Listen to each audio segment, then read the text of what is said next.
we made it back to the house. Our neighborhood flooded again. So this is actually the second time I've made it back to the house. The first time was this morning, and my dad couldn't even finish driving into the neighborhood. So the Pinellas Sheriff's Office and FWC were kind enough to actually give me a ride through the neighborhood so I could get an idea of what was going on. Not just for me, but actually for a lot of neighbors, because most of my neighbors evacuated. They evacuated much further away than I did. They headed to Orlando and Miami and Jacksonville, probably like a lot of you. And they all wanted to know, since there's an order now that no one's supposed to come into Pinellas County, they want to know like how their houses are doing. So they were nice enough to drive me around this morning so I could get just like a quick look. And I was able to ease a lot of people's minds about kind of the overall state of their houses by just getting some quick pictures of everybody's houses and sending them to them so that they could know like your house is there. There, for most of them, not a tree on them. For a few of them, trees on them. And just to give like an idea of the, you know, what's going on. Now, all I could tell when we drove through really quickly was I didn't flood, so that's nice. Which means we didn't get to really stress our crazy mulch idea. But you know what, I'm okay with that. We didn't get to stress that idea and see if it worked or didn't work. I'm happy that we could just be like, yeah.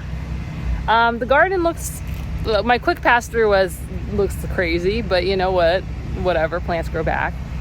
So we're gonna go kind of take a look around and see what it is, because now the water's out of the way, so we can just like get into the neighborhood. Also, what I've been doing in between, I guess, us chatting, is I'm gonna be visiting neighbors' houses, getting more detailed pictures to see if like floodwaters got back to their houses, especially my neighbors who flooded before, and giving them more detail. Like my neighbor Tara, I could tell the trees fell on it, but she was like, how much damage? I couldn't tell at the time because we were flooded in and I couldn't get out of the car, but just now I'm giving them more information about like how much damage potentially they have. So how about we go walk around and just see what there is to see.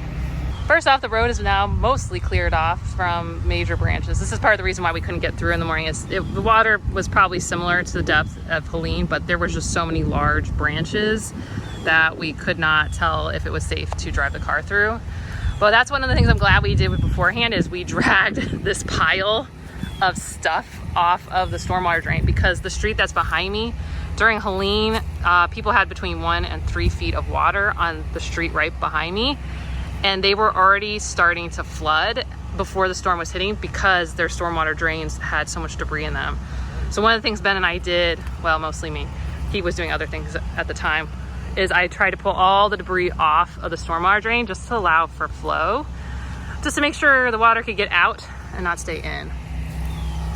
Our native beds, our cottage garden, you know what, the milkweeds fell. That's okay.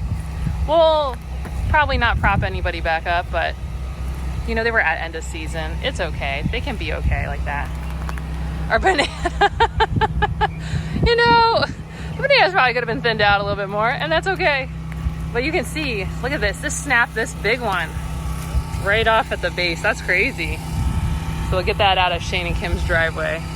The good thing is we collected the last of the racks that were popping out.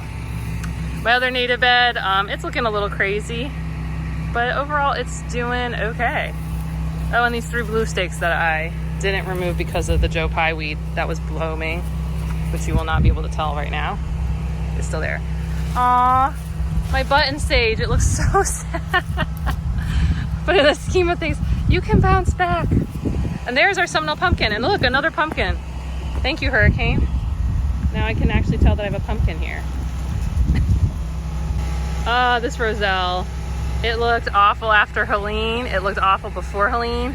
It wasn't really much for me to do. I was just hoping we could maybe finish the harvest, but you know, but that looks sad. And here's kind of one of the bigger damages, is the cassia. It's split right in half. So it just went. Now we've been talking about removing branches from it, so I guess it, I mean, it's got it. Look, if it feels a little strange that I'm laughing, you know what? You got a house, that house ain't flooded, the roof's still intact. I mean, everything else with this, it's like, all right, we'll work with it.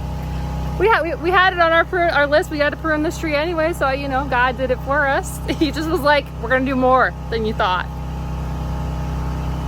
So if that thing can survive, it'll be great. It'll throw some shade back on the house, put out those pretty yellow flowers. And now it got it to a single stalk instead of a V-shape, because V-shaped trees tend not to do as well.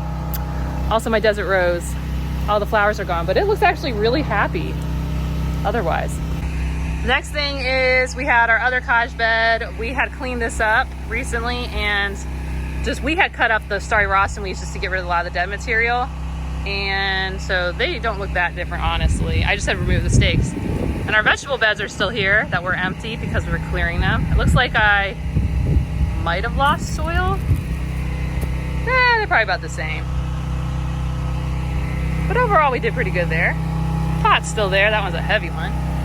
My neighbor's basketball hoop's still here.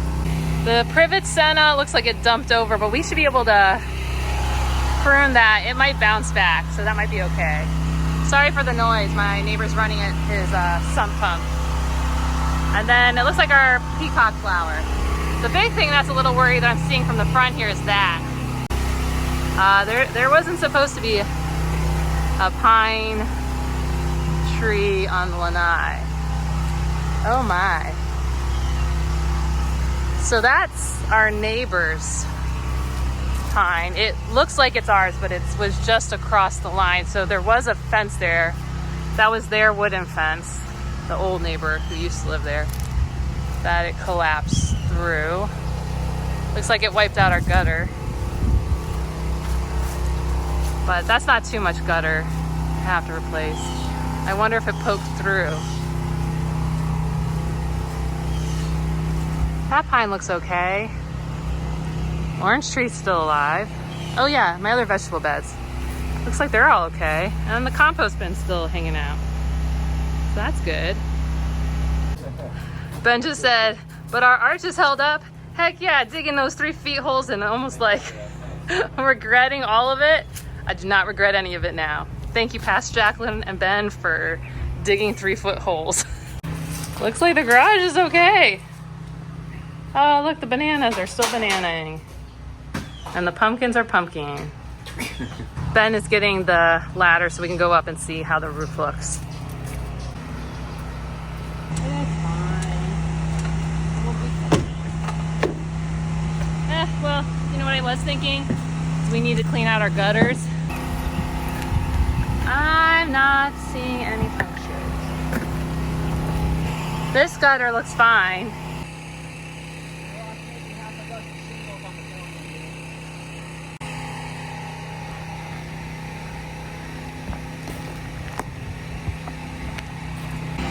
I think. Yeah, it's bent. So you see. Is it pierced in the ground? You see on that back side, there's like a little bit of. You see this here, the one that goes this way. Yeah. So it folded. It's folded. It's a 90-degree fold there. I think that's what's carrying the weight right now. Probably the bulk of it. Yeah. Because this doesn't look like it's putting any weight on the roof. And that snapped your gutters down. Yeah, but it's just the one. That gutter's not even attached to anything. It would just be replace that one gutter. And honestly, they never put the stuff on it like they did all the other gutters to stop all the stuff filling in it, which was like on my to-do list whenever. So, I mean, blessings. Moved up the to-do list? It moved up the to-do list. Very good. Hey, Dad. Where'd you go? He's right under you. Where are you? Right here. Oh, I didn't see any of the seam where this lower roof attaches. Yeah. I don't see any cracking, splitting, or anything like as if there's stress on this structure. Is that just... That's just probably, no, yeah, that's old stuff. Okay, I'm looking in here. I'm not seeing anything here per se. Yeah, and these panels aren't that thick. I don't think the weight's on the roof. So what I think happened is there's a big branch down there. We'll go back down there in a minute. I think it hit and pierced the ground, and it's carrying the load of most of this tree. Because there's nothing that tells me that this roof is carrying the weight of it.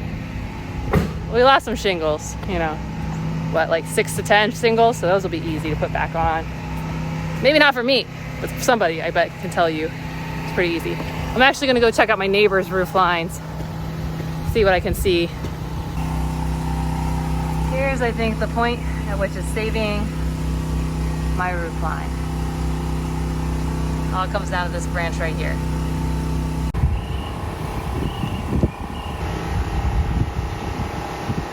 I just said, it's like, hey, we saw those 3 avocados on there. We forgot to grab them. This is like the crazy part about gardening, is you're like, oh man, we lost the avocados. It's like $10 worth of avocados. Forget a giant tree, forget all this other stuff, but like $10 of avocados. Sometimes us gardeners are crazy. Oh man.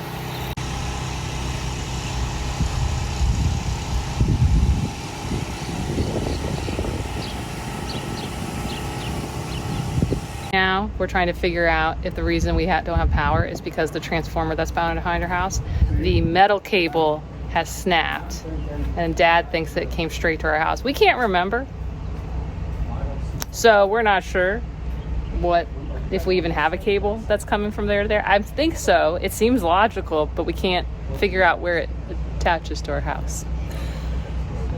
You know, you just gotta roll with it. Well, in the scheme of things, honestly, we did pretty well for having a almost Cat 4, Cat 3 storm hit us in a very untested region of Florida. So now what we all got to do is just work on cleaning up, helping our neighbors clean up, and getting that tree removed so it doesn't actually crush my roof. So I hope you're safe, number one. I hope your house survived. I hope your damage is minimal. But if it isn't, we can get through this. We will find a way. Okay? I'll see you soon. Bye.